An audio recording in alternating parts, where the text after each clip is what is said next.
My name is Leanie, and I grew up in a household where Christianity wasn't really a thing. I went on with life just believing in nothing, just doing life on my own, kind of copied what people say to do. I was so excited for this future of my life that I was going to create. I went to grad school, I got into one of the top consulting firms, worked very hard, and it burned me out.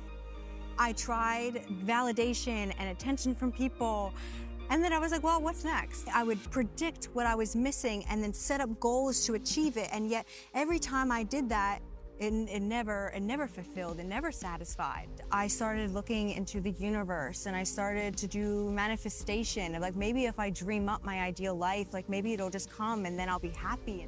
So then I looked towards tarot cards, I looked towards witchcraft, looking at things that, how can I be able to get this crystal ball view of my future? Maybe if I know it, I can plan for it, I can set goals. When I was doing that, it led me into such depression.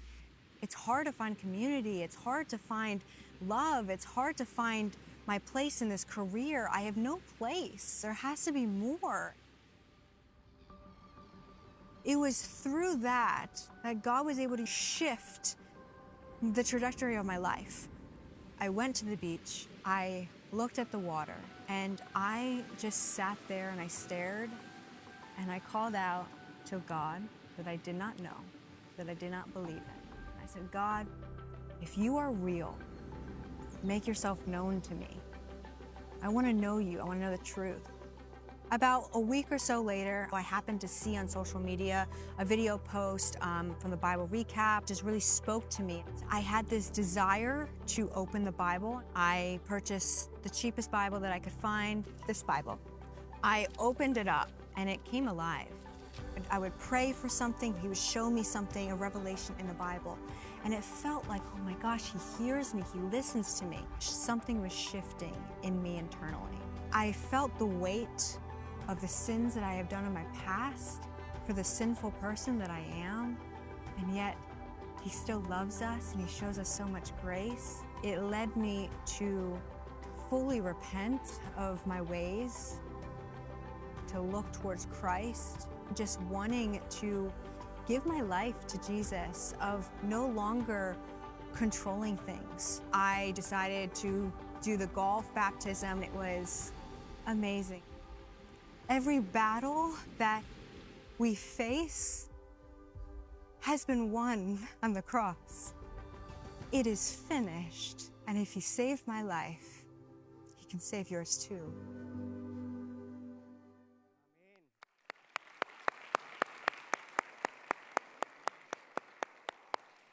Amén. Hoy es domingo de resurrección, amén. Él vive, amén. Él vive. Gracias a todos por estar aquí el día de hoy. Y el video que vean en pantalla de Leanie, esperamos que el día de hoy muchos de los que caminen por esa puerta sean también un testimonio vivo de lo que Dios está haciendo en sus vidas. Cuando llegaron el día de hoy debieron haber recibido dos cosas. Uno es un volante en el que podrán ver todos nuestros anuncios y las actividades que están sucediendo acá como iglesia. Es la mejor manera de mantenerse informados, así como también seguirnos en nuestras redes sociales, Facebook, Instagram y YouTube. Pero también debieron haber recibido una tarjeta como esta. ¿Cuántos de ustedes la tienen? El que la tenga, muéstrela, por favor. No la bote, no la deje atrás, ténganla en mano. Y allí, frente a su silla, hay bolígrafos o esferos o como usted quiera llamarlo, pero hay una manera de escribir aquí sus datos.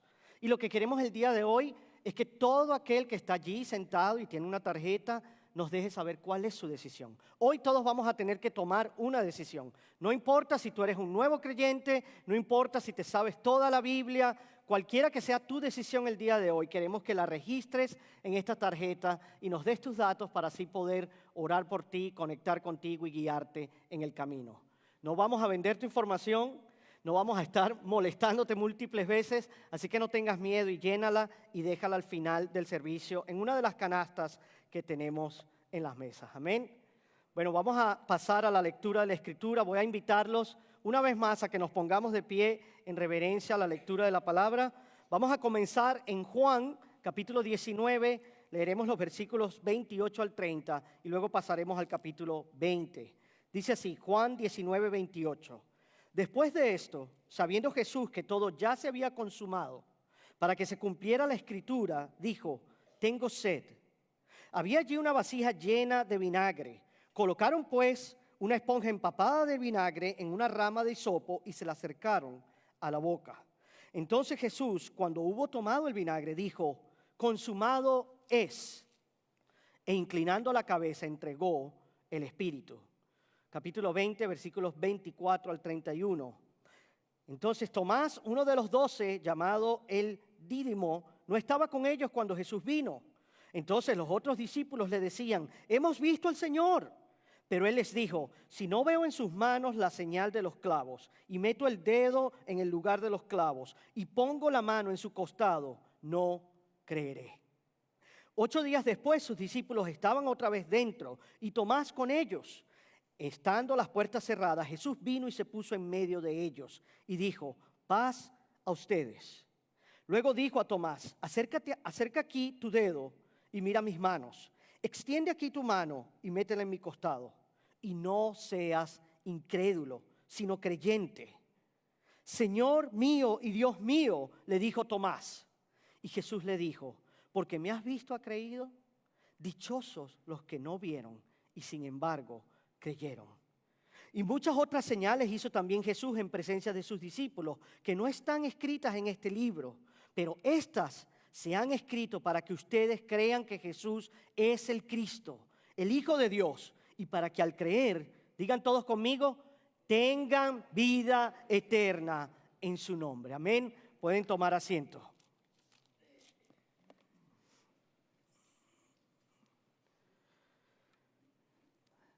¿Alguna vez has escuchado la frase, las palabras crean mundos? ¿Has escuchado eso alguna vez? Las palabras crean mundos. Puede sonar muy poético, ¿verdad? Pero es real.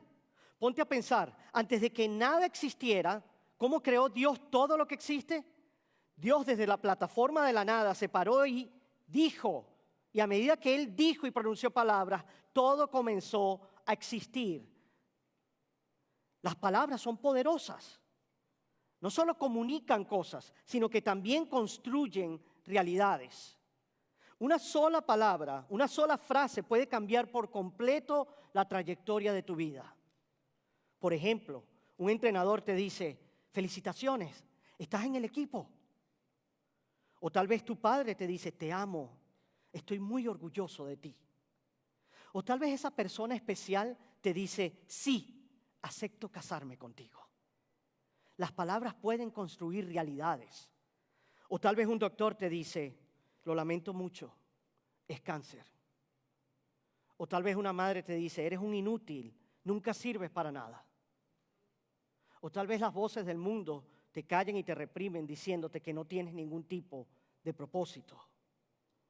Una palabra dicha sin pensar, una palabra en medio del enojo, una etiqueta injusta o una crítica dura pueden quedarse contigo por años. Es más, yo estoy seguro que muchos de nosotros, de los que estamos acá, hemos dicho en alguna vez, eso que me dijo mi papá, mi primo, mi tía, mi amigo, mi maestra del colegio, nunca, para bien o para mal, se me olvidó. Y muchos de nosotros probablemente estamos aún viviendo en la realidad de las palabras que muchos hablaron a nuestra vida.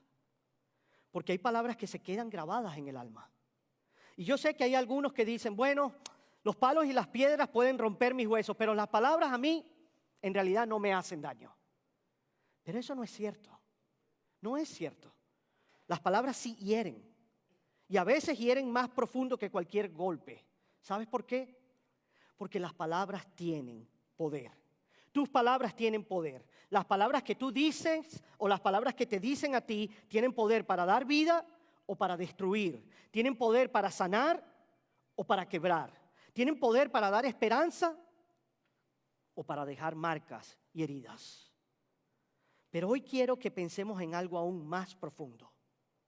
Si hay palabras que pueden cambiar tu vida aquí en la tierra, ¿qué pasaría si existieran palabras capaces de cambiar tu eternidad? La Biblia está llena de palabras. Es un libro de palabras. Pero mientras Jesús estaba en la cruz, Él pronunció 7 palabras.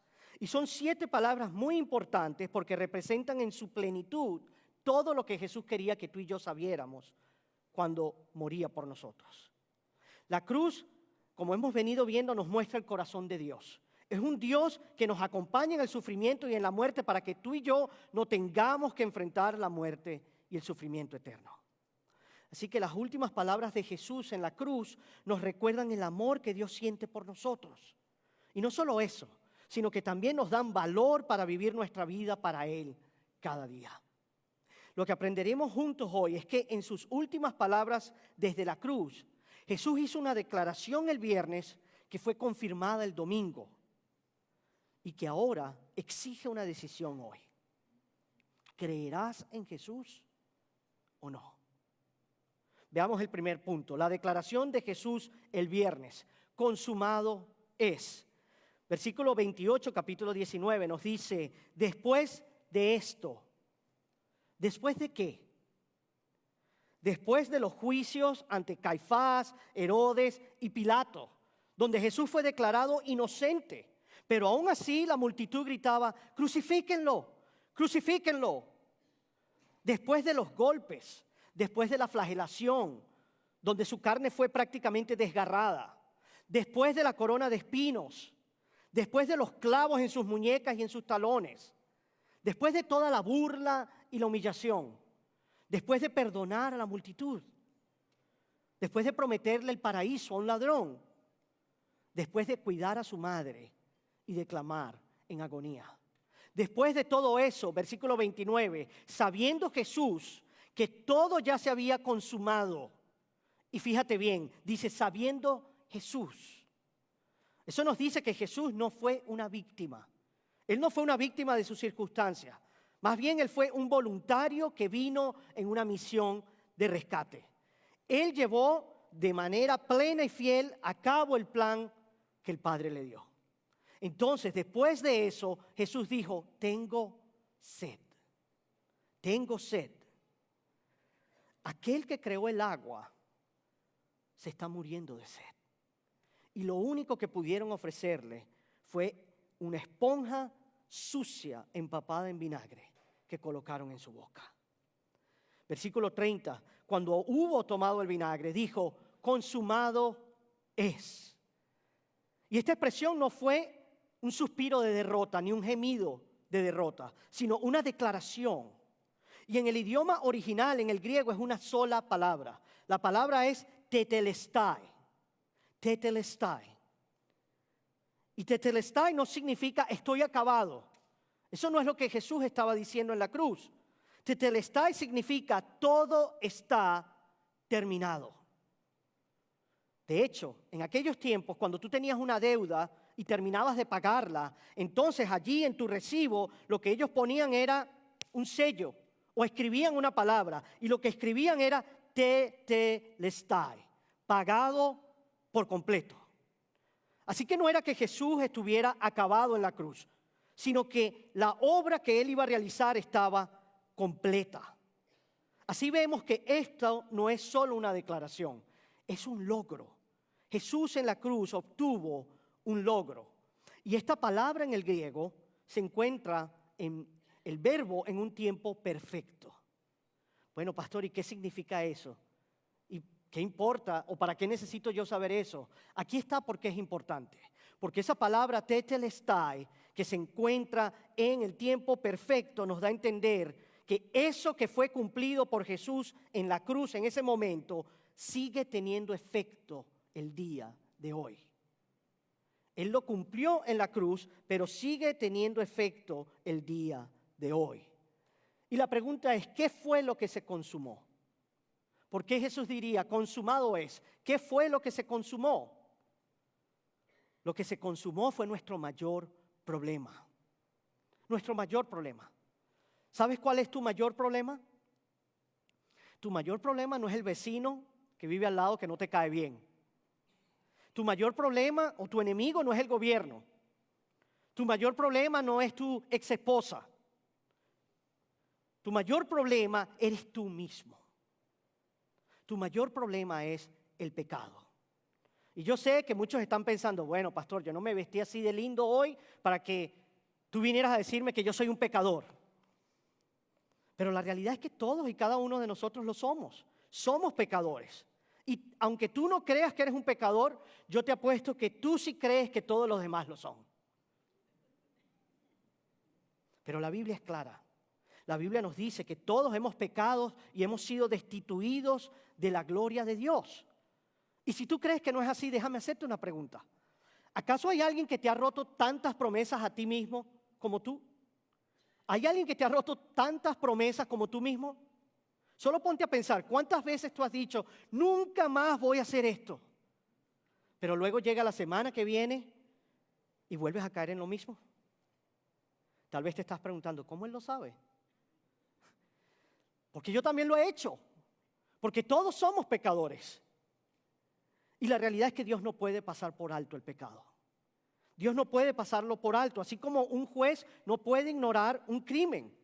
Por eso, cada vez que pecamos, lo estamos haciendo contra un Dios perfecto y santo. Y eso merece un castigo infinito y eterno para poder quitar ese pecado. Porque Dios no va a cambiar las reglas por nosotros. Él no cambia las reglas. Y su estándar es la perfección. No importa lo bueno que tú y yo creamos ser o cuánto nos esforcemos, nunca vamos a alcanzar su estándar. Siempre fallamos, siempre nos quedamos cortos. Y llegar cerca del estándar simplemente no es suficiente. ¿Cuántos de ustedes solían ir a los ríos cuando estaban en sus países? Yo recuerdo que de niño nos llevaban a los ríos. Imagínate que tú estuvieses de vuelta en uno de esos ríos. Y entonces tú estás en un lado del río y se te ocurre que tú quieres saltar hacia el otro lado. Tú quieres dar un salto tan grande que quieres llegar de una orilla del río al otro. Yo te garantizo que puedes correr. Y me perdonan los atletas que están aquí en la habitación. Pero no importa cuánto corras, no importa con cuántas fuerzas te impulses, no importa lo lejos que tú saltes, físicamente es imposible llegar de una punta del río hasta el otro lado con un solo salto. Asimismo, es espiritualmente imposible llegar a Dios por nuestras propias fuerzas. No tenemos la capacidad de alcanzar a Dios por nosotros mismos. Es por eso que lo que nunca pudimos hacer, Jesús vino y lo hizo. Él fue perfectamente obediente en cada área que tú y yo fuimos desobedientes. Y Él fue a la cruz y murió la muerte que tú y yo merecíamos. Y cuando Jesús pagó la deuda de mi pecado y de tu pecado, muriendo en la cruz por ti, entonces ya no queda más nada que pagar. ¿Escuchaste bien eso? No queda nada más que pagar. Tú y yo no debemos nada. La religiosidad te dice, el trabajo tienes que seguirlo haciendo. No es suficiente. Todavía tienes que esforzarte más. Tienes trabajo que hacer. Pero el cristianismo dice, el trabajo, la obra, ya está hecha por ti. La religiosidad dice, esfuérzate más. Nunca es suficiente, no has terminado. Sigue escalando. Jesús dice, confía en mí. Está consumado. Confía en mí. La religiosidad es como escribir tu nombre en la arena. ¿Alguna vez has ido a la playa y has escrito tu nombre en la arena? Yo sé que los enamorados en la habitación lo han hecho. Uno va a la playa y escribe allí un corazón y los nombres en la arena y se ve muy lindo de momento. Pero luego, ¿qué sucede? Luego viene el agua, vienen las olas y allí está, desapareció. Entonces, si tú quieres que se mantenga allí, tienes que escribirlo una y otra vez. Pero el cristianismo es como grabar tu nombre en piedra con láser. Es como grabar tu nombre en piedra con láser. Y eso no se borra. Permanece firme, permanece para siempre. Y ese grabado dice, todo está consumado. No hay que escribir el nombre de nuevo. No hay más nada que hacer. Jesús murió no para darte un cambio temporal, sino para realmente salvarte eternamente. Todo está consumado, todo está terminado. En la cruz Jesús no dijo, haz más.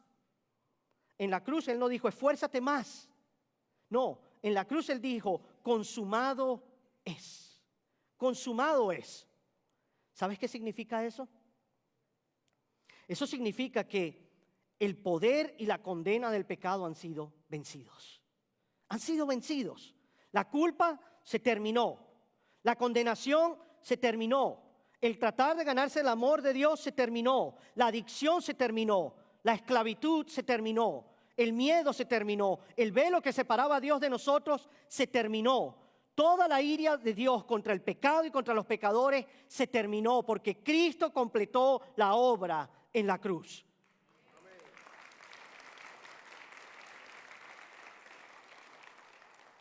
Toda la ira de Dios ha sido satisfecha por medio de la sangre de Jesús. Y esa declaración que Él hizo un viernes se volvería realidad un domingo. Y ese es nuestro punto número 2. La demostración del Padre el domingo. Él ha resucitado. Ahora, una pregunta que debemos hacernos nosotros es ¿cómo sabemos que todo está consumado? ¿Alguna vez te has hecho esa pregunta? Jesús dijo, consumado es, todo está terminado. Pero ¿cómo podemos saber que realmente todo está consumado? Bueno, la razón que podemos saberlo es porque 3 días después la tumba estaba vacía. La tumba estaba vacía, tal como Él lo había dicho. Es lo que nos dice el Evangelio de Lucas, capítulo 24, versículo 6. Nos dice, ¿qué hacen buscando al que está vivo aquí entre los muertos? Él no está aquí, sino que ha resucitado. Entonces, es la resurrección el recibo que confirma que esa transacción fue completada. No fue una reanimación, no fue una reencarnación, no fue una ilusión. Fue una resurrección real, física y corporal. Permíteme hacerte una pregunta. Si alguien trajera el día de hoy, entrara por esa puerta con una bolsa de huesos, y supón por un momento que son los huesos de Jesús. Si alguien entrara por esa puerta con los huesos que han sido autenticados y dicen, estos son los huesos de Jesús, ¿seguirías tú siendo cristiano? La respuesta es no. La respuesta es no. ¿Sabes por qué? Porque Pablo nos dijo lo siguiente, si Cristo no resucitó, entonces nuestra fe es inútil. Si alguien entrara por esa puerta con una bolsa de huesos diciendo que son de Jesús y Él no resucitó, entonces nuestra fe es inútil. Sería mejor que yo me busque otro trabajo. Sería mejor que cerremos la iglesia. Sería mejor que cada quien viva su vida como quiera. Porque un Salvador muerto no salva a nadie. Un muerto no salva a nadie. Pero un Salvador vivo es la prueba de que la salvación ha llegado. Una cruz sin resurrección es una grave tragedia. Pero una resurrección después de la cruz es una gran victoria. En el capítulo 20, versículos 19 al 23, nos damos cuenta que una noche del domingo, después de la resurrección, habían 10 discípulos que estaban encerrados en un cuarto. Estas personas tenían las puertas cerradas porque tenían miedo, estaban confundidos, temían que iban a ser perseguidos y torturados por los judíos y los romanos. Los únicos que faltaban allí eran 2, Judas, que ya se había colgado, y Tomás, que nadie sabe dónde andaba Tomás. Pero de repente Jesús se le aparece en medio de ellos. Y allí le muestra sus manos y le muestra su costado. Y 2 veces les dice, paz a ustedes. Jesús no solo vino a decirles que estaba vivo, sino que vino a mostrárselo con amor. Jesús vino para traerles paz, no juicio. Él no vino contra ellos, sino que vino a estar en medio de ellos. Y vemos que Él hace lo que sea necesario para hablarle paz a sus discípulos, a su pueblo. Es lo que nos dice Juan, capítulo 14, versículo 27. Jesús nos dijo, la paz les dejo, mi paz les doy. No se las doy a ustedes como el mundo la da. No se turbe su corazón ni tenga miedo. entonces es la resurrección la prueba de que tus pecados han sido perdonados. Esa es la prueba. Esa es la prueba de que tu miedo puede ser reemplazado por confianza y que tu futuro está seguro en sus manos. Pero para ser cristiano, debes creer en 3 milagros. Hay 3 cosas que debes creer para poder llamarte cristiano. Si no crees en alguna de estas, difícilmente pensaría que eres cristiano. La primera cosa que debes creer es en la creación. Todo lo que existe no llegó a ser de la nada. No somos productos del Big Bang. Hubo un Dios. Y en el principio Dios habló y creó. Es más, incluso hoy en día en las universidades, entre los académicos, se discute mucho este tema. Y no pueden negar que existe un ser supremo, un ser más alto, un ser que los escépticos llaman inteligente, que definitivamente creó el mundo. Entonces debes creer en la creación. Lo segundo que debes creer es en la encarnación. Jesús es Dios, quien vino a la tierra en carne y que vivió una vida sin pecado y que fue esa cruz para pagar por nuestros pecados, para que tú y yo mediante Él tengamos vida eterna. Y lo tercero que debes creer, y quizás lo más importante, es la resurrección. Jesús murió, pero Él no quedó muerto. Él resucitó. La resurrección de Jesús es el milagro sobre el cual depende todo. Todo depende de ese milagro. Tu fe, tu vida, tu eternidad depende de si Cristo no resucitó de entre los muertos. Entonces esa es la gran pregunta. ¿Resucitó Jesús de entre los muertos? Porque si Jesús resucitó, entonces podemos creer que todo está consumado. Y si tú crees que todo está consumado, no importa lo que tú enfrentes en esta vida, no importa cuánto duela, puedes estar seguro de esto.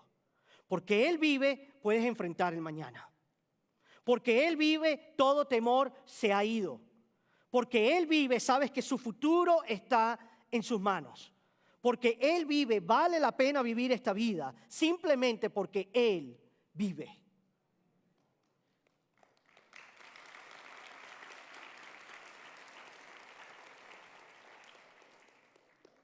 Él vive. Pero todas las figuras históricas, todos aquellos que se han creído importantes, todos aquellos que la gente ha venerado, incluso admirado, han muerto.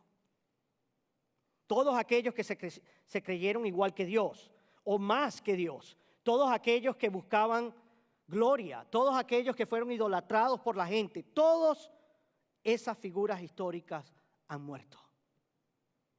Faraón está muerto. Ciro el Grande está muerto. Darío el Grande está muerto. Alejandro Magno está muerto. Platón y Sócrates están muertos. Caifás y Herodes están muertos. Poncio Pilato está muerto. Buda está muerto. Mahoma está muerto. Joseph Smith está muerto.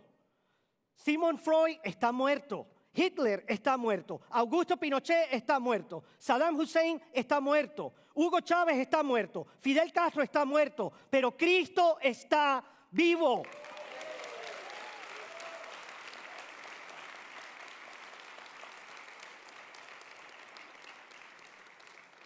Jesús está vivo. Y es por eso que el día de hoy, eso cambia nuestra vida para siempre. Y eso nos lleva a nuestro tercer punto. Hoy debemos tomar una decisión. Versículos 24 y 25. Ahora pasamos a la historia de Tomás. Tomás, uno de los 12, no estaba con ellos cuando Jesús vino. Entonces los otros discípulos le decían, hemos visto al Señor. ¿Puedes imaginarte al resto de los discípulos? Estaban como niños pequeños diciéndole, hermano, te lo perdiste. Vimos a Jesús, Él está vivo. Él entró por esa habitación y estuvo aquí, lo vimos con nuestros propios ojos. Es por eso que nunca debes faltar a la iglesia. Porque nunca sabes cómo se va a manifestar Dios ese día. Pero vemos que Tomás les dijo, si no veo sus manos si no veo ahí la señal de los clavos, si no pongo la mano en su costado, no creeré. Wow. Ponte a pensar, 10 de sus amigos más cercanos, amigos con los que había pasado 3 años o más, le están asegurando que habían visto a Jesús. Ellos vieron sus manos, ellos vieron sus costados, ellos lo escucharon hablar. Sin embargo, a pesar del testimonio de sus amigos, Tomás declara que él nunca creerá a menos que él mismo vea y toque a Jesús. Tomás dice, nunca creeré. A este punto, lo que Tomás está diciendo es, yo quiero pruebas. Quiero pruebas. A pesar de las pruebas que ustedes ya me han dado, a pesar de su testimonio, yo quiero pruebas. Y si te fijas bien, eso no es duda. No es simplemente una duda, es incredulidad. Lo opuesto de la fe no es la duda, sino la incredulidad. Porque dudar no significa rechazar la fe. Tú puedes dudar. La duda implica creer en algo. Crees en algo, pero tienes preguntas, tienes interrogantes. Entonces, si tú estás aquí hoy y tienes dudas, no estás solo. La fe no implica que no tengas dudas. Crees en algo, pero tienes preguntas. Y nosotros nos referimos a menudo a este personaje como Tomás el dudoso. Pero en ese momento, él era Tomás el incrédulo. Él no estaba simplemente dudando. Él estaba rechazando la resurrección por completo. Él se negó a creer en el testimonio de sus 10 amigos más cercanos. Así que creer en Jesús, escucha bien, creer en Jesús no significa que no vayas a tener dudas. Creer en Jesús no significa que lo vas a saber todo y que no vas a tener preguntas. No, creer en Jesús significa que a pesar de tus dudas, sigues creyendo en Él. Porque esto es lo que Satanás quiere. Satanás quiere que tú creas en tus dudas y que dudes de tu fe. ¿Sabes para qué? Para que así logres caer en la incredulidad. Quiere que creas en tus dudas, dudes de tu fe, porque así te hace incrédulo. Porque él sabe que nosotros somos muy propensos a demandar señales. Nosotros somos muy propensos a querer pruebas, señales. Nosotros somos muy propensos a dejarnos llevar por los sentimientos. Necesitamos pruebas y que nuestros sentimientos nos ayuden a creer. Pero lo menos en que deberíamos confiar es nuestros sentimientos. ¿Sabes por qué? Porque yo a veces me levanto en la mañana gruñón y en la tarde estoy feliz. Los sentimientos son pasajeros, son volátiles, son poco confiables. Así que no podemos basar nuestra fe en sentimientos porque nuestros sentimientos cambian de un momento a otro. Entonces, si tú y yo necesitamos realmente una señal, esta es la señal más grande que Dios nos ha dado. La resurrección. Esa es la señal. Y sabemos que vivimos en un mundo lleno de escepticismo y de construcción. Y para muchos hoy en día ser escéptico, ser incrédulo, es como llevar una insignia de honor. Se creen grandes y mejores que uno porque ellos son escépticos. Entonces ellos vienen y plantean preguntas. Pero déjame decirte un secreto. Ellos plantean preguntas que ni siquiera creen, para que así puedan obtener una respuesta que ellos saben que nunca van a aceptar. Entonces no importa cuánto trates tú de explicarles, ellos no van a aceptar la respuesta. Y ellos van a buscar inconsistencias en tu respuesta para así poder aprovechar la debilidad del argumento. Pero ¿sabes cuál es el problema? El problema es que ellos nunca se detienen y piensan en sus propias creencias contradictorias. Nunca se detienen a pensar en cómo ellos se contradicen a sí mismos. Algunas personas dicen, si tan solo tuviera más pruebas, entonces creería. Si tan solo tuviese más pruebas, yo definitivamente creería. Pero Tomás tenía más pruebas que nadie. Y aún así se negó a creer en ese momento. Él dijo, necesito ver a Jesús, necesito un milagro, necesito oír una voz, necesito una explicación. El problema, iglesia, no es la falta de evidencia. Nuestro problema no es la falta de evidencia. El problema es la falta de disposición para creer. La pregunta no es, ¿hay pruebas suficientes? La verdadera pregunta es, ¿qué harás con las evidencias que ya tienes? ¿Qué harás tú con la evidencia que ya existe? Si continuamos leyendo, el versículo 26 nos dice, 8 días después, sus discípulos estaban otra vez dentro y Tomás, esta vez sí estaba con ellos, y estando las puertas cerradas, Jesús vino y se puso en medio de ellos y dijo, paz a ustedes. Es decir, al igual que 8 días antes, las puertas estaban cerradas, pero Jesús desafía las leyes de la naturaleza y se aparece allí, en medio de ellos.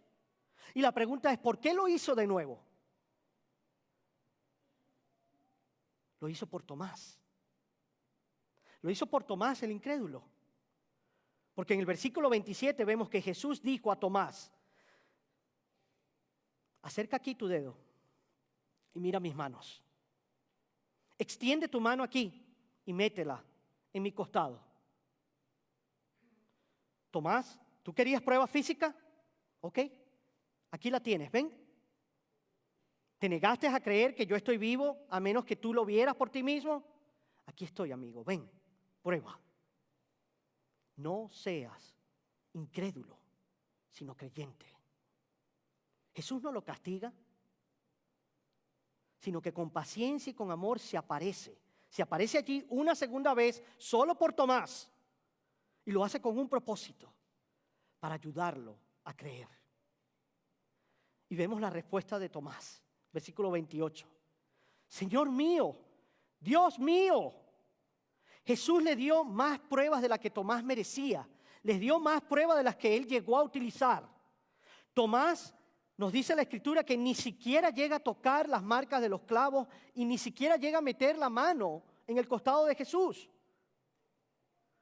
Y Tomás nos ofrece el testimonio personal más grandioso de todos los evangelios acerca de Jesús. Porque su exclamación nos dice dos cosas. Él dice, Señor mío. Y con eso Tomás proclama, ya yo no soy el Señor de mi propia vida. Jesús es mi Señor porque Él está vivo. Y luego dice, Dios mío, es decir, Jesús es Dios. Tomás comprendió en un instante que Jesús era quien decía ser y que había cumplido su promesa. ¿Y cuál fue su respuesta ante eso? Su única respuesta fue creer y rendirse. Creer y rendirse. Pero creer no es un cálculo mental, sino un milagro divino. La fe es un regalo de Dios. Vemos en el versículo 29 que Jesús le pregunta, ¿porque me has visto? ¿Has creído? Dichosos los que no vieron y sin embargo creyeron. Amén. Ver no es creer. Creer es ver aquello que los demás no ven. Por eso la Escritura nos dice, la fe es la certeza de lo que no se ve. Tomás pensaba que él necesitaba más pruebas, pero ¿sabes lo que realmente necesitaba él? Él necesitaba en su vida un milagro. Él necesitaba un milagro. Necesitaba el milagro de la fe.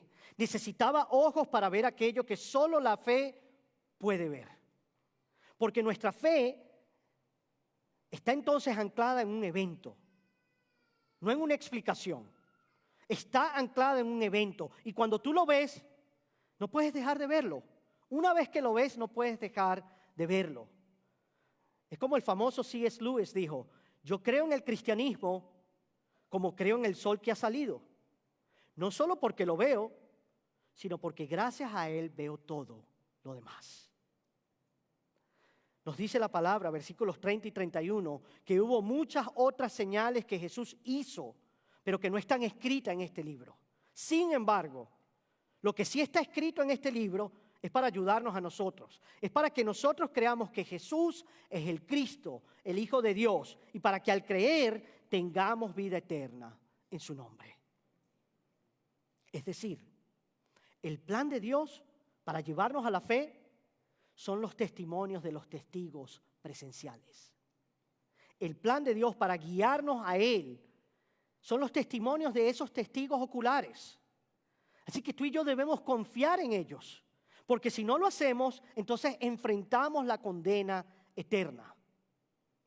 En otras palabras, o creemos en el testimonio de los testigos oculares que están aquí escritos para nosotros, o morimos y vamos al infierno. El testimonio de los testigos presenciales tiene peso. Tiene peso. Y el testimonio de esos testigos presenciales de la resurrección de Jesús es tan poderoso que ellos estuvieron dispuestos a morir por Él. Ellos estuvieron dispuestos a morir por Él. Y yo no conozco a ninguna persona que esté dispuesta a morir por lo que no cree. Estos discípulos vieron a un Jesús vivo. Ellos vieron a un Jesús que respiraba, que había resucitado. Y eso cambió sus vidas para siempre. Cambió la vida de Tomás el incrédulo. Y si tú crees en Jesús, Él también transformará tu vida para siempre. Lo que Jesús declaró el viernes, consumado es, todo está consumado. Y lo que Dios confirmó el domingo, Él ha resucitado. Hoy te llama a tomar una decisión. ¿Creerás en Él? Aunque las puertas de tu corazón estén cerradas con llave, Jesús te ama lo suficiente. Y Él tiene el poder para entrar y ayudarte a creer. Y Él está aquí ahora mismo. Él te está buscando. La razón por la que tú estás aquí hoy es porque Él te ha estado buscando. Las palabras crean mundos. Las palabras crean mundos. Las palabras pueden cambiar tu vida para siempre. Y esas palabras de Jesús, todo está consumado. Y esas palabras, ese testimonio de los discípulos, Él ha resucitado, pueden cambiar tu vida y tu eternidad para siempre. Y hay unas palabras que pueden cambiar tu eternidad para siempre. Y hay una oración que Dios siempre contesta. ¿Sabes cuál es esa oración? La oración de salvación. Romanos 10:13 nos dice, todo aquel que invoque el nombre del Señor será salvo. Todo aquel que invoque su nombre será salvo. Imagina por un momento que tú estás escalando una montaña. Estás escalando una montaña, te esfuerzas, avanzas, pero de repente te resbalas y caes en un hoyo profundo. Y por más que intentas salir y buscas dónde agarrarte, no hay forma. Y mientras más lo intentas y más lo intentas, te das cuenta, no puedes salir por ti mismo. No puedes salvarte a ti mismo. Pero entonces escuchas una voz desde arriba. Y esa voz dice, estoy aquí. Agarra la cuerda. Para agarrar esa cuerda, tú tienes que creer en 3 cosas. Número 1, tienes que creer que no puedes salvarte a ti mismo. Si tú crees que puedes salir de esa cueva, de ese hoyo, entonces vas a seguir intentando por ti mismo. Debes creer que no puedes salvarte a ti mismo. Lo segundo que debes creer es que alguien sí puede salvarte. Ese que dice, aquí estoy, toma la cuerda, puede salvarte. Debes creerlo. Y lo tercero que debes creer es que Él quiere salvarte. Que Él quiere salvarte. La realidad es que algunos de ustedes están así hoy. Han tratado de subir en la vida, han tratado de ser mejores, han tratado de esforzarse, pero han caído en un hoyo profundo y ahora están atrapados en la culpa, en el miedo, en la vergüenza. ¿Sabes cómo lo sé? Porque yo he estado allí también. Pero Jesús está arriba. Él está allí arriba. Él puede salvarte y Él te ama lo suficiente para hacerlo. ¿Qué vas a hacer? Cada uno hoy debe decidir por sí mismo. Puedes clamar a Él. Puedes tomar la cuerda o puedes quedarte allí donde estás. ¿Cuál será tu respuesta hoy? Tal vez tú estás hoy aquí y nunca has tenido esa oportunidad de poner tu fe en Jesús. Y si es así, lo único que tienes que hacer son 3 cosas. Número 1, admite que eres un pecador. Admite que eres un pecador que necesita un Salvador.